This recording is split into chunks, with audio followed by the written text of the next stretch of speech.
Halo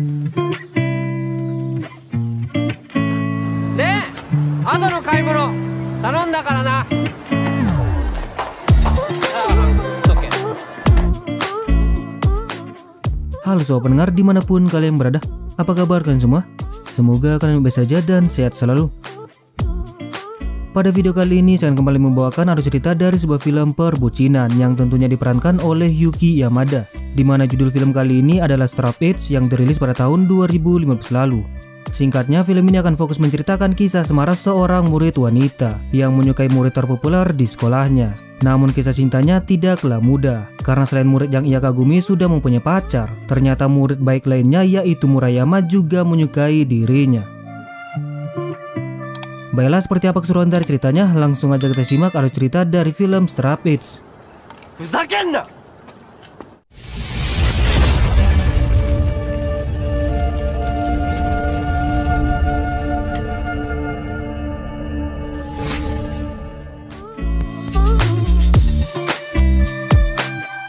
Film diawali dengan memperlihatkan seorang murid wanita yang bernama Ninako Kinoshita sedang melihat murid pria yang bernama Ren Ichinose, seorang murid terpopuler di sekolahnya. Di mana diketahui beberapa waktu sebelumnya, Ren tidak sengaja menginjak gantungan HP milik Ninako yang terjatuh, dan Ren pun mengganti gantungan itu dengan yang baru, yang dari situlah mereka menjadi semakin akrab. Dan kini Ninako berencana untuk mengungkapkan perasaannya itu kepada seorang Ren.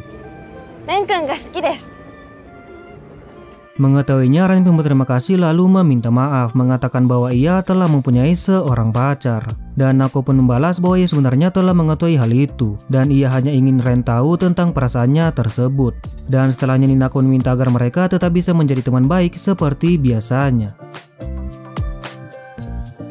Singkat cerita, tahun ajaran baru pun tiba. Ninako dan dua orang teman dekatnya merasa senang karena mereka satu kelas dengan seorang Ren. Dan saat masuk ke dalam kelas, Ninako bertemu dengan murid lainnya bernama Takumi Ando, yang ternyata mengetahui bahwa Ninako adalah orang yang ditolak oleh Ren di stasiun. Dan dari situ membuat satu kelas mereka pun jadi mengetahuinya.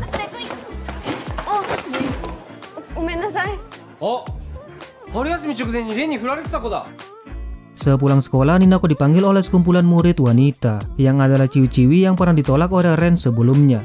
Namun berbeda dengan Nako, di sini mereka justru menjelek-jelekkan Ren yang ternyata berpacaran dengan seorang model, di mana mereka menganggap bahwa Ren berpacaran adalah demi status sosialnya. Mendengar itu, Ninako pun seketika menjadi kesal tidak terima orang yang ia sukai dikatai seperti itu. Sementara di sisi lain, ternyata Ando sedang melihat hal itu dan kemudian memberitahu Ren bahwa Ninako menangis karena mencoba untuk melindunginya. Di esok harinya, wali kelas meminta perwakilan siswa untuk berbelanja kebutuhan acara festival sekolah. Dan karena tidak ada yang bersedia, wali kelas pun kemudian menunjuknya berdasarkan absen kelas, yang alhasil terpilih Ren dan Ninako. Tapi tak duganya di sini, Ando justru mengangkat tangan dan mengatakan bahwa ia bersedia untuk membantu. Kemudian mereka bertiga pun melakukan tugas mereka untuk berbelanja kebutuhan kelas. Namun belum lama berjalan, Ando justru mulai merasa lelah dan meminta Nako dan Ren untuk makan terlebih dahulu. Tapi saat akan mencari tempat makan, tiba-tiba mereka dihampiri oleh seorang wanita bernama Mayuka, yang ternyata adalah pacar dari Ren, yang pada akhirnya mereka pun makan bersama. Di sini Mayuka tanpa sengaja melihat gantungan HP milik dari Nako dan mengatakan bahwa gantungan itu adalah pilihan darinya, karena pada saat itu Ren kebingungan mencari gantungan yang cocok untuk Ninako. Dan perkataan itu pun seketika membuat suasana mereka menjadi canggung. Melihat suasana tidak enak itu, Ando pun memutuskan untuk mengajak Ninako kabur dari tugas mereka dan menyerahkan sisanya kepada Ren, yang kemudian Ando membawa Nako untuk beristirahat di taman.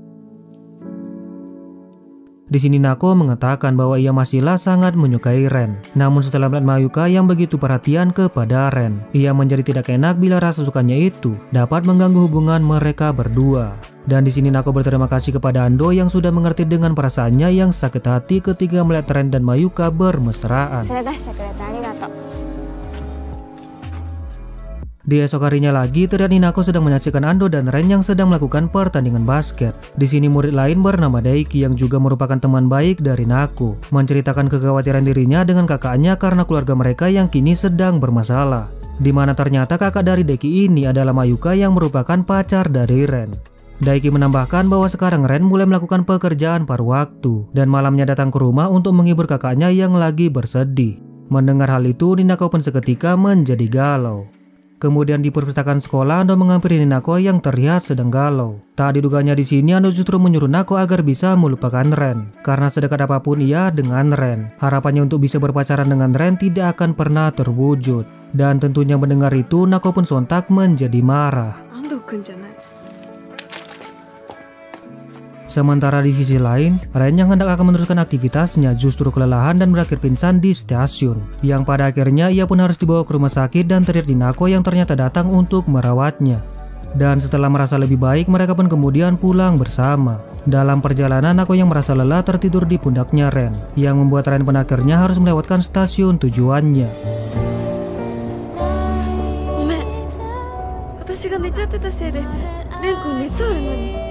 Dan setelah tiba di stasiun tujuan Ninako, ia pun bersikeras untuk mengantar Ren sampai di stasiun tujuannya. Namun karena terburu-buru, ia pun terpeleset dan jatuh di pelukan Ren. Bukannya melepaskannya, Ren justru memeluknya kembali dan kemudian menyuruhnya untuk segera pulang. Hal itu pun seketika membuat Nako menjadi bingung dan kembali teringat dengan perkataan Ando, yang pada akhirnya ia pun melepaskan gantungan HP yang diberikan oleh Ren dengan tujuan untuk membatasi dirinya. Keesokan harinya, Nako yang terlambat untuk menyelesaikan tugas terlihat ditemani oleh Ando. Di sini Ando minta maaf atas apa yang kemarin ia katakan. Dan tanpa pikir panjang, Nako pun menerima permintaan maaf dari Ando itu dan berterima kasih karena Ando telah memikirkannya. Kemudian di sini Ando bercerita bahwa dirinya juga pernah dibuat sakit hati dalam menjalani hubungan asmara, di mana ia dimanfaatkan oleh orang yang ia sukai untuk dapat mendekati seseorang yang adalah sahabat dari Ando sendiri. Dan sejak saat itulah Ando mulai beaja dengan yang namanya cinta. Namun sekarang ia mengatakan bahwa ia akan berusaha untuk mendapatkan orang yang ia sukai. Setelah itu Ando pun kemudian mengajak Nako untuk pergi ke acara festival kembang api bersamanya. Dan malam harinya di tempat pertemuan yang ternyata tempat kerja Ren juga. Terlihat Ando datang duluan untuk sekedar memberitahu Ren bahwa ia menyukai Ninako.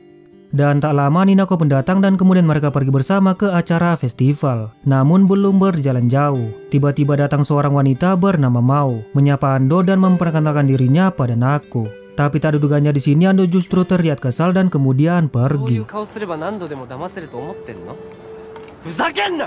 Di mana ternyata Mao adalah wanita yang diceritakan oleh Ando sebelumnya, yang adalah wanita yang membuat dirinya terlihat bodoh dan membuatnya tidak bisa untuk memaafkan sahabatnya. Mendengar itu, Nako pun kemudian berusaha menenangkan Ando dan mengatakan bahwa Ando tidaklah bodoh, sebab Ando adalah orang yang paling terluka dan berusaha untuk menyembunyikan hal itu sama seperti dirinya. Setelahnya Ando pun secara tiba-tiba memeluk Nako dan mengatakan bahwa ia menyukai Nako dan meminta Nako untuk memilih dirinya sebagai pengganti Ren di hatinya. Ninako yang sangat terkejut pun hanya bisa terdiam dan kemudian pulang dengan perasaan sedih. Dalam perjalanan ia singgah untuk melihat Ren yang saat itu sedang bersama Mayuka. Dan dari tatapan Ren pada Nako, Mayuka pun menyadari sesuatu dan keesokan harinya mengajak Ren untuk bertemu di sebuah tempat. Di mana di sini Mayuka menceritakan bahwa ia telah bisa mengatasi permasalahan di keluarganya, sehingga ia telah dapat fokus untuk melanjutkan karirnya. Dan tanpa diduganya di sini Mayuka mengatakan bahwa ia ingin memutuskan hubungan dengan Ren. Mayuka lalu menambahkan bahwa sekarang ia sudah baik-baik saja, dan ia memberitahu bahwa ia menyadari bahwa ada orang lain di hati Ren yang sesungguhnya. Kemudian di sekolah, Nako tiba-tiba dihampiri oleh Mao yang ternyata telah pindah ke sekolah mereka. Namun belum sempat berbicara panjang, tiba-tiba Ando datang dan menyuruh Nako untuk segera pergi masuk ke kelas. Lalu di sini Ando memperingatkan Mao agar tidak berbuat hal aneh kepada Nako.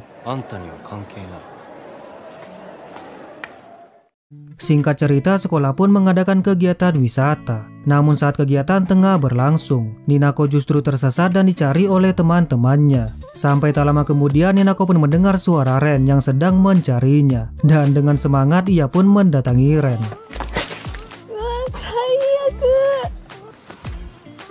Atas hal itu Ren pun harus melepaskan jaketnya dan memberikannya pada Nako. Lalu mereka pun pergi mengobrol di sebuah tempat, di mana di sini Ren menceritakan tentang dirinya yang telah putus dengan Mayuka. Ren mengatakan bahwa selama ini ia telah salah menanggapi perasaan Mayuka terhadap dirinya, sebab perasaan sukanya yang selama ini hanyalah perasaan suka untuk melindungi. Setelah itu Ren pun merasa lega karena bisa curhat dengan Nako. Dan tak berapa lama datanglah Ando yang dari tadi mencari Nako. Melihat jaket Ren yang ada pada Nako, Ando pun seketika menjadi sedih. Keesokan harinya sepulang sekolah, Nako menghampiri Ren untuk mengembalikan jaketnya. Dan kemudian mereka pun pulang bersama sambil bercanda dan membuat keduanya menjadi semakin dekat.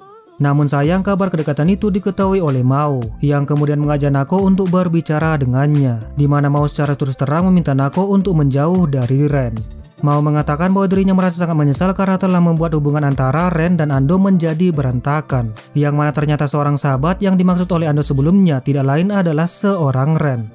Mao menambahkan bahwa perasaan suka Nako terhadap Ren hanya akan membuat Ando semakin menderita. Sontak mendengarnya, Nako pun menjadi bimbang dan dari situ mulai menjaga jarak dari seorang Ren. Sore harinya sekolah pun akan mengadakan acara festival, dan para murid tengah sibuk untuk menyiapkan karya kelas mereka. Kemudian saat Nako sendirian, Ren menghampirinya untuk mengajaknya mengobrol. Di sini Nako menanyakan bagaimana hubungan pertemanan antara Ren dan Ando selama SMP dulu. Dan Ren menjawab bahwa ia dulu adalah orang yang penyendiri, dan Ando adalah orang yang dulu menyelamatkannya dari kesendirian itu. Dan saat itu Ren pun merasa senang karena bisa mempunyai teman seperti Ando. Setelah selesai berbincang, tiba-tiba Ren pun mengatakan pada Ando bahwa dirinya juga menyukai Ninako. Sedangkan di sisi Ninako merasa bimbang dengan apa yang harus ia lakukan. Hingga tak berapa lama Ando pun datang menghampirinya dan tanpa basa-basi menanyakan pada Nako bagaimana cara agar ia bisa melampaui seorang Ren. Yang sontak hal itu membuat Nako menjadi semakin sedih dan tak bisa berkata apa-apa.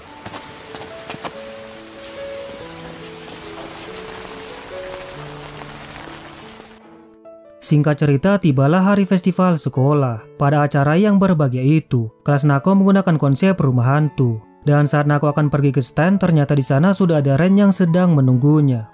Tak seperti biasanya, di sini Nako justru hanya diam saja dan terlihat tidak terlalu bersemangat. Kemudian di waktu itu Ren memberanikan diri untuk mengungkapkan perasaannya yang sebenarnya kepada Nako. Tapi mendengarnya, Nako justru hanya diam dan pergi meninggalkan tempat itu.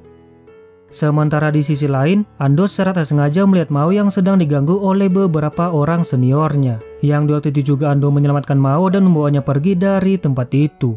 Setelah berhasil lolos, Ando pun mengungkapkan tentang dirinya yang sebenarnya masih menyukai Mao. Ando mengatakan bahwa jika waktu itu ia tidak lari, mungkin dia masih bisa mempertahankan Mao. Sedangkan di sisi Mao merasa sangat bersalah karena telah merusak persahabatan Ando dengan Ren. Dan Mao yang mencoba untuk merusak hubungan antara Ren dengan Nako sebenarnya melakukan hal itu agar Ando dapat berpacaran dengan Nako. Karena hanya dengan begitulah ia dapat membayar kesalahannya pada Ando di masa lalu.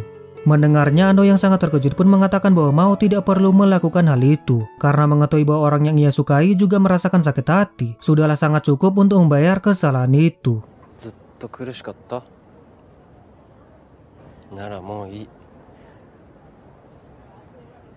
Sementara itu Ren merasa khawatir kembali menghampiri Nako di dalam kelas untuk menanyakan alasan dari Nako yang menghindarinya. Namun di sini Nako hanya terdiam dan berusaha pergi dari tempat itu. Tapi Ren yang bersikeras menahan Nako untuk meminta jawaban dari Nako. Yang seketika juga hal itu direspon teriakan oleh Nako yang mengatakan bahwa ia tidak bisa melakukannya. Ren yang sangat terkejut pun kemudian meminta maaf dan mengatakan bahwa ia tidak seharusnya memaksa Nako seperti itu. Dan kemudian dengan perasaan sedih Ren pun berjalan pulang dan berpapasan dengan Ando. Yang seketika juga ia memberitahu Ando bahwa ia telah ditolak oleh Nako. Sontak di waktu itu juga Ando pun langsung bergegas menghampiri Nako dan menanyakan apakah Nako akan begitu saja menyerah terhadap cintanya pada Ren. Ando mengatakan bahwa ia tahu alasan dari Nako yang sebenarnya menolak Ren, bahwa ia hanya tidak ingin membuat Ando mengalami patah hati untuk yang kedua kalinya. Untuk kemudian Ando berusaha meyakinkan Nako agar tidak mengasihani dirinya dan menyuruh Nako untuk memperjuangkan cintanya. Mendengar itu, Nako pun minta maaf dan segera pergi untuk menyusul Ren. Sementara di sisi Murayama terlihat menangis melihat kepergian sang pujaan hatinya tersebut. Tak berapa lama datanglah Mao untuk menghibur Ando yang sedang bersedih. Dan Mao mengatakan bahwa sekarang adalah gilirannya untuk berjuang agar bisa diterima di sisi Ando kembali. Dan di sisi Ninako setelah berjuang cukup keras, ia pun berhasil menyusul Ren yang tengah berada di stasiun. Di sini Ninako mengatakan bahwa alasan dirinya menolak Ren adalah karena ia merasa takut akan ada orang yang terluka bila ia menerima Ren. Namun tanpa alasan apapun, Ninako sejujurnya merasa sangat senang ketika mendengar Ren menembaknya. Yang kemudian Ren pun berjanji bahwa ia akan membahagiakan Ninako. Dan film ini pun diakhiri dengan keduanya yang saling berpelukan.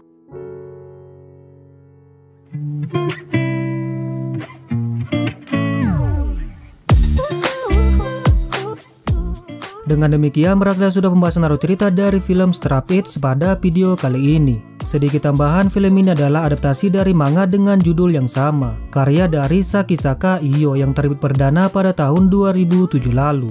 Dan tentunya dari film ini kita bisa mendapatkan banyak pelajaran penting, yang salah satunya adalah merelakan bukanlah berarti menyerah, tapi menyadari bahwa ada sesuatu hal yang tidak seharusnya dipaksakan. Baiklah, tidak lupa saya mengucapkan terima kasih dan permohonan maaf bila apa yang saya sampaikan tidak dapat tersampaikan ke sobat pendengar dengan cukup baik. Sekian dari saya, terima kasih dan sampai jumpa.